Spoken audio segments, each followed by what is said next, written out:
પ્રાયોજક છે cancer healer center, a new beginning.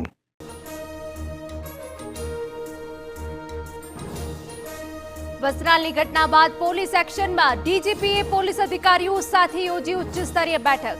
100 કલાકમાં રાજ્યભરના ગુંડા તત્વોની યાદી તૈયાર કરવાનો આદેશ.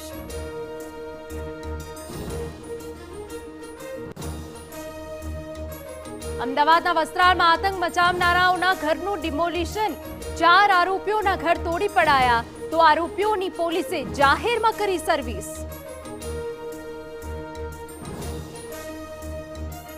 વડોદરાના કારેલીબાગ હિટ એન્ડ રનનો આરોપી રક્ષિત વધુ 2 દિવસના રિમાન્ડ પર. આરોપી સામે માનવ વધનો ગુનો દાખલ.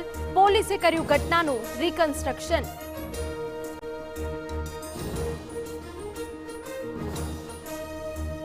સુરતમાં વધુ 2 તોડબાજ પત્રકારો સકંજામાં. હોટલના માલિક પાસે માંગ્યા 50,000 રૂપિયા. હોટલના માલિકની ફરિયાદના આધારે કાર્યવાહી.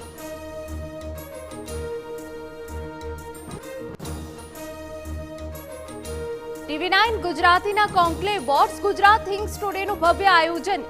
સીએમએ કહ્યું ગુજરાતથી નંખાયો વિકસિત ભારતનો પાયો. તો મનસુખ માંડવિયાએ કહ્યું કે રમતગમત ક્ષેત્રે ટોપ 5માં લાવવાનું લક્ષ્ય.